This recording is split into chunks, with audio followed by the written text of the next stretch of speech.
Sa gitna ng kakapusan sa supply ng LPG, tumaas ng hanggang 36 pesos per kilo ang presyo ng LPG ngayong unang araw ng Abril. May paparating namang milyong-milyong tonelada ng LPG para madagdagan ng supply, pero hanggang kailan kaya ito magtatagal? Nakatutok si Maki Pulido.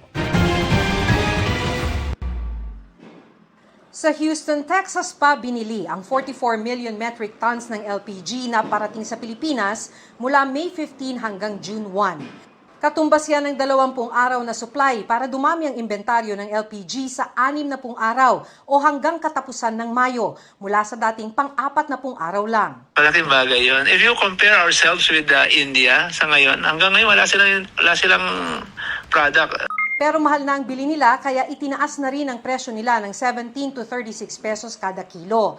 Ngayong araw pa lang, aabot na sa halos 1,500 pesos ang kada 11 kilo na tangke ng LPG. Utay-utay pa ang price hike kaya may kasunod pa sa mga susunod na linggo. Para iwas hoarding, mismong mga nagbebenta na ng LPG ang nagbabantay kung sosobra sa karaniwan ng binibili o pinaparefill na LPG tanks ng mga customer. Alam namin ang volume requirement lang po nila. Pagka nakita po namin tumaas ang kanilang demand or yung kanilang request for product, kinokontrol po namin dahil alam namin itatago lang po nila yun. Ayon pa kay Arnel T., presidente ng Regasco at founder ng LPG Marketeers Association, government-to-government procurement ito o Department of Energy ang bumili ng dagdag na supply sa Amerika. May mga LPG supply din anyang maaring bilhin ng DOE mula Mexico at Canada. Kami pa rin po magbebenta, pero at least the product is provided by the government. We will be paying the government based on the cost at kami naman, we have to sell it to the public based on the cost of the government plus a little margin. Kahit mga LPG retailer tulad ni Maribeth, pinapayuhan ang mga customer niyang magtipid sa LPG. Konting pagtitipid po sa pagdating po sa pagluluto. Magluto na po ng hanggang, halimbawa nagsasaing ka po ng kanin, yung hanggang maghapon yun na po. Pero imbes na magluto, mas tipid para sa taxi driver na si Francisco kung o-order na lang sa karinderya ng kalahating ulam at isang order ng kanin.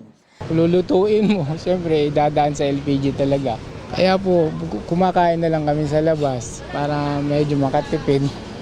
Sabi ni Marilu na may-ari ng karinderya, hindi sila kumikita sa mga kalahating order, lalo't nagmahal din ang mga sangkap ng ulam at bigas.